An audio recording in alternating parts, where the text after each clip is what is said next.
That lamppost your dog won't leave isn't boring. It's a newspaper, and your dog is reading every word. A dog's nose contains roughly 300 million olfactory receptors. A human nose holds about 6 million. That's not a small difference. It's an entirely different relationship with reality. The olfactory bulb, the brain region dedicated to processing smell, is proportionally 40 times larger in dogs than in humans. 40 times. Smell isn't a sense for dogs, it's the primary sense. Scent molecules are physical objects. They drift, settle, and linger. When another dog urinates on a post, it deposits a layered chemical record that persists for hours, sometimes days, depending on temperature and wind. Here's where it gets stranger. Dogs possess a second smell organ, the vomeronasal organ, or Jacobson's organ, located at the roof of the mouth. It detects chemical signals the main nose can't reach. When a dog pauses, closes its mouth, and seems to taste the air, that's the vomeronasal organ working. It connects directly to the brain's limbic system, the region governing emotion and social memory. Dog urine carries pheromones, stress hormones like cortisol, reproductive signals, and metabolic byproducts. Each compound is a distinct data channel.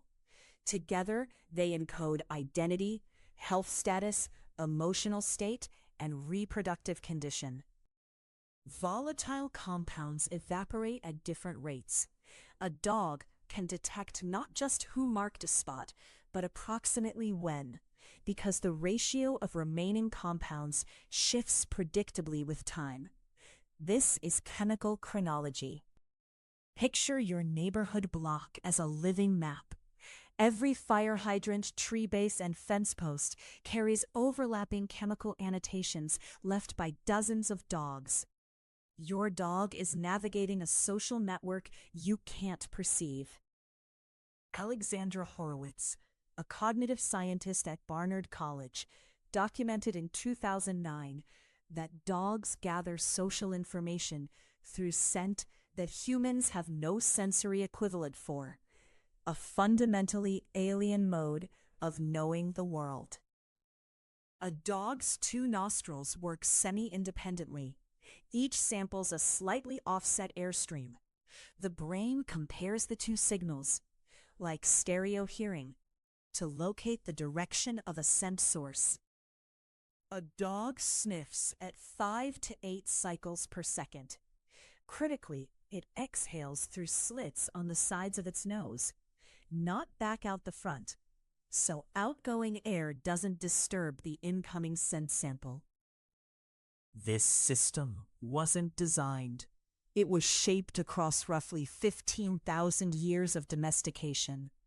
As wolves gradually became dogs, olfactory sensitivity was retained, and in some breeds, selectively amplified far beyond the ancestral baseline. The bloodhound represents the extreme. Selectively bred for scent tracking over centuries, a bloodhound's nose can follow a trail 48 hours old, and its evidence has been admitted in American courtrooms. Those iconic wrinkles and long ears are functional. The folds trap scent particles near the nose. The ears act as bellows, sweeping ground-level odors upward toward the nostrils as the dog moves forward. Here's the counterintuitive part. Your dog isn't just reading identity, it's reading emotion. Elevated cortisol, the stress hormone, leaves a measurable chemical signature in urine that other dogs detect and respond to with altered behavior. A 2018 study from Queen's University Belfast demonstrated that dogs can detect human stress through sweat and breath samples alone with 93.8% accuracy, before any behavioral cue from the person was present. When a dog detects a stress signal, its own limbic system activates in response. The dog isn't just reading information, it's emotionally resonating with it. Scent is social and empathic, not merely informational. Back to that lamppost. What your dog is doing now has a precise shape. It's reading species, sex, reproductive status, stress level, diet markers, and approximate time of visit, simultaneously in under 30 seconds. Think of it as geological strata. The freshest, most volatile compounds sit at the surface. Deeper, more stable molecules carry older information. A long sniff is a dog reading down through layers of time, one chemical stratum at a time. Overmarking is deliberate. When a dog urinates precisely on top of another dog's mark, it's not accidental. Mark Beckoff's 2001 research on canine scent marking identified this as a status assertion, the equivalent of writing your name over someone else's entry in a shared log. Dogs can determine which direction a person walked by comparing scent intensity across footsteps. The most recent step is always slightly fresher. This gradient is detectable, and it's how trained tracking dogs establish direction without visual cues. Medical detection dogs trained at the charity Medical Detection Dogs in Milton Keynes identified prostate cancer in urine samples with 93% sensitivity, outperforming standard PSA blood tests in controlled 2019 clinical trials. When owners consistently pull dogs away from sniffing, they're interrupting a primary cognitive activity. Neurologically, this is closer to cutting off a conversation mid-sentence than to a minor inconvenience. Charlotte Duranton and Alexandra Horowitz published findings in 2019 showing that dogs allowed to follow their nose on walks, so-called sniff walks, scored measurably higher on behavioral optimism tests than dogs kept to a brisk pace. 20 minutes of active sniffing produces cognitive fatigue equivalent to a much longer physical walk. The brain is working hard. Olfactory processing is metabolically expensive. And for a dog, it's deeply satisfying in a way that trotting on pavement simply isn't. Scent memories in dogs persist with unusual fidelity.